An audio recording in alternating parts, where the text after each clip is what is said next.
Bonjour à tous et bienvenue dans Afrique Hebdo. Cette semaine, nous vous proposons d'explorer des solutions innovantes dans le monde de l'agriculture.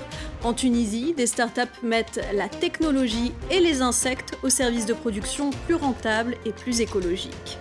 Nous irons aussi au Sénégal rencontrer Goran Ndiaye. Ce pionnier de l'agroécologie a réussi à faire pousser des légumes en plein désert grâce à la permaculture.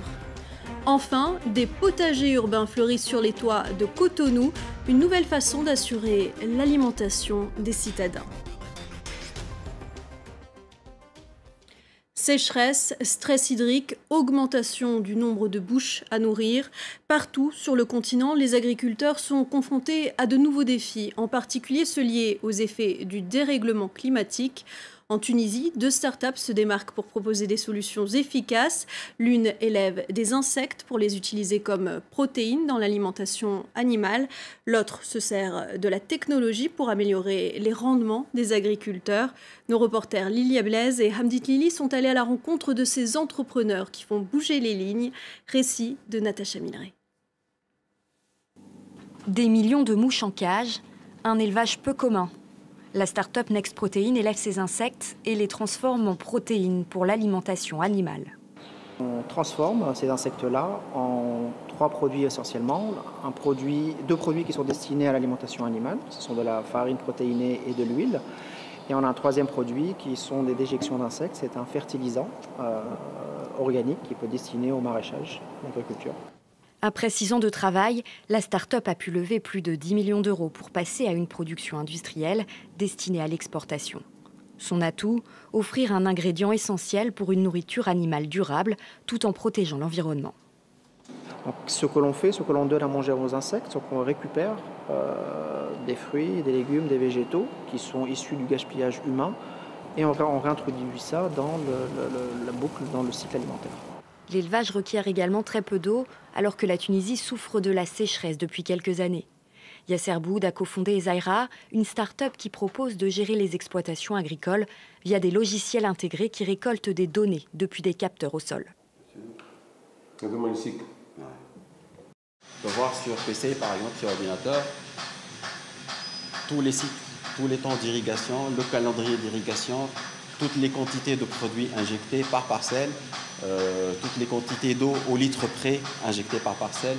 Tout le fonctionnement est lié à ce système. Dans ce verger d'orangers, l'irrigation est ainsi automatisée afin d'éviter tout gaspillage pour cet agriculteur. L'agriculteur est obligé de bien gérer est-ce qu'il y a des fuites ou pas de fuites d'eau. Mais malheureusement, avec les grandes distances de lignes d'irrigation qu'on utilise, des gouttes à gouttes, l'agriculteur il est incapable de faire ça manuellement. Donc on utilise la machine, c'est l'ordinateur qui va faire les contrôles. 68 exploitations ont opté pour cette nouvelle méthode de ferme digitale. Un début encourageant pour un secteur porteur d'avenir. En Éthiopie, c'est un arbre qui a longtemps été considéré comme envahissant et nuisible, mais récemment, dans le sud du pays, la population et les réfugiés, très présents, lui ont trouvé une utilité. Le prosopis est désormais transformé en combustible. Il est moins cher et plus efficace que le charbon traditionnel. Les explications de Nicolas Germain. Voici des arbres appelés prosopis dans le sud de l'Éthiopie. Ils sont envahissants et épineux, et ils occupent des terres cultivables. Là où cet arbre pousse, les autres arbres n'arrivent pas à pousser. C'est le grand problème ici. Ses racines sont très profondes et vont très loin sur les côtés. C'est pour cela que les autres arbres n'arrivent pas à pousser. Mais des réfugiés somaliens qui vivent dans la région ont remarqué que ces arbres avaient aussi des vertus. Ils donnent du charbon qui est moins cher, produit moins de fumée et brûle plus longtemps. Les réfugiés achètent le bois aux agriculteurs et le transforment en charbon dans l'enceinte de leur camp. Par rapport à d'autres types de charbon, celui-ci est meilleur. Je l'allume à 14 h et ça dure jusqu'à 19 h. Je peux faire du thé, cuire un repas et réchauffer des plats.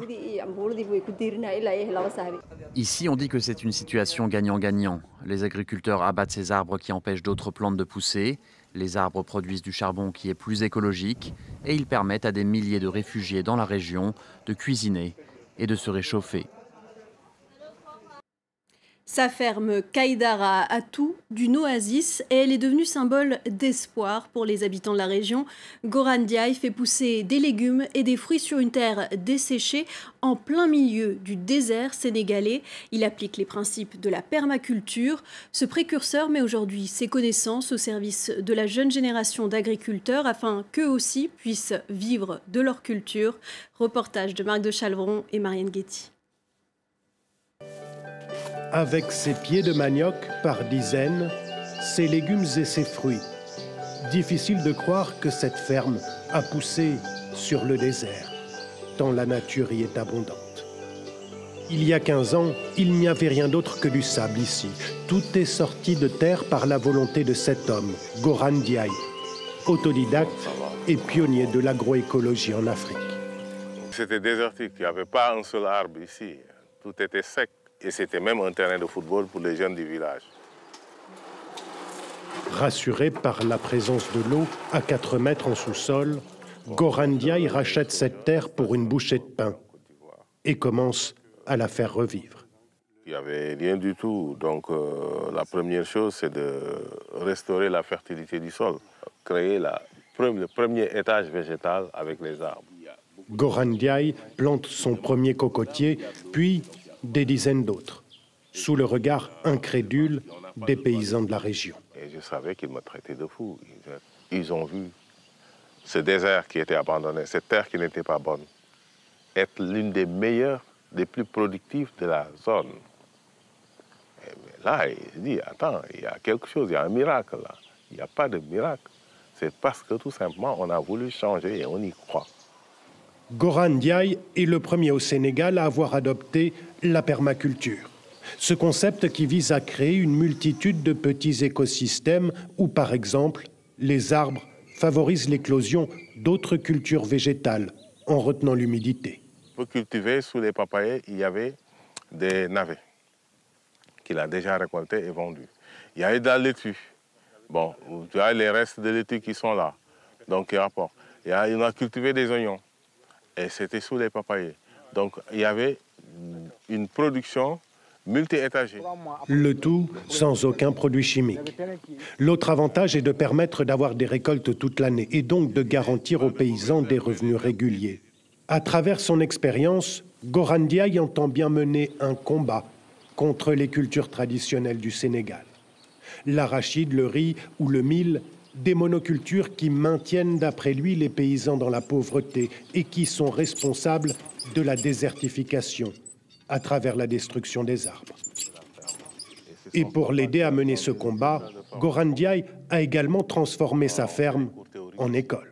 J'ai une relève qui peut bien assurer le travail. Ça, c'est mon équipe choc. Chaque année, une vingtaine d'élèves est ainsi formée à l'agroécologie.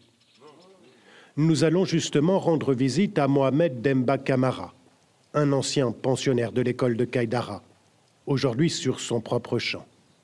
Je n'avais pas de l'espace après ma formation et Kaïdara m'a aidé à me donner ça. Ils sont 5, comme lui, à avoir reçu une parcelle d'1 hectare après leur formation pour s'installer. Voilà, celui-là, c'est bon. 3 ans plus tard, le jeune paysan peut récolter ses légumes et continuer à développer son champ. Lui qui, pendant des années, était parti en exil sur les routes de l'immigration clandestine vers l'Europe, sans succès, avant de revenir au Sénégal et de faire sa formation. Mais actuellement, je vis avec ce que je trouve dans mon champ et j'aide ma mère avec ce que je gagne ici depuis que je suis rentré à Kaïdara. J'ai changé la vie. C'est bien. Une quarantaine d'anciens élèves de Goran Ndiaye sont aujourd'hui installés dans différentes régions du pays. La démonstration qu'une autre agriculture est possible au Sénégal, dans le respect de la terre et de l'environnement. Au Bénin, c'est une initiative qui a vu le jour pour faire face aux difficultés d'approvisionnement en denrées alimentaires dues à la crise du coronavirus. Cotonou dépendait fortement jusqu'alors des importations venant du Nigeria. Aujourd'hui, des poivrons, des tomates ou encore des choux poussent sur les toits de la capitale économique. Ces potagers urbains ont été créés par 3 entrepreneurs avec leur société EcoCity. Voyez ce reportage de nos correspondants Emmanuel Sodji et Raphaël Ntale. Dans la plus grande ville du Bénin, pas loin de la zone portuaire, un bout de jardin urbain perché sur un toit, c'est plutôt rare. Sauf que la crise sanitaire a réveillé des fibres agricoles. Ça, c'est du basilic cannelé. Voici du chou que j'ai semé. C'est en train de donner. Tout est parti de ce pôle scientifique ultra-moderne, Semewan, un lieu où la nouvelle génération réfléchit à des solutions locales aux problèmes africains grâce aux nouvelles technologies. L'innovation Made in Africa dont on parle, mais elle est là, elle est vivante et il suffit juste de créer ce cadre-là pour permettre cette éclosion d'idées. Ces 3 jeunes start-upers ont mis en commun leur expertise dans l'agriculture pour travailler sur un scénario catastrophe au Bénin.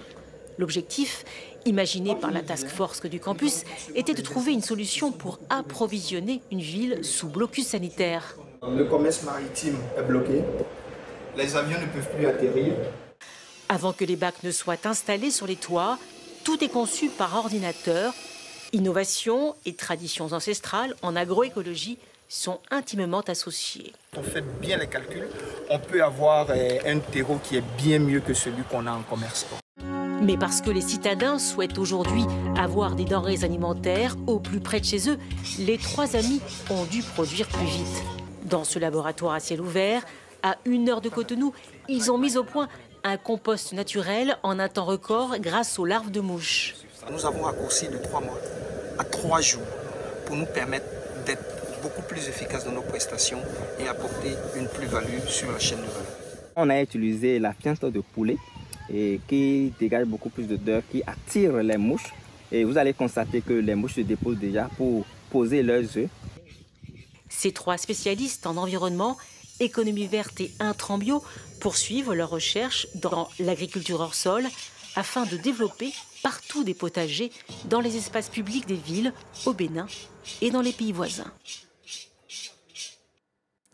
Voilà, vous l'avez vu, des solutions innovantes et locales qui pourraient être développées à travers le continent. C'est ainsi que s'achève cette émission. Merci à toutes et à tous d'avoir été avec nous. Vous pourrez retrouver ce numéro d'Afrique Hebdo, tout comme les émissions précédentes sur notre page officielle. Restez sur France 24, l'information continue.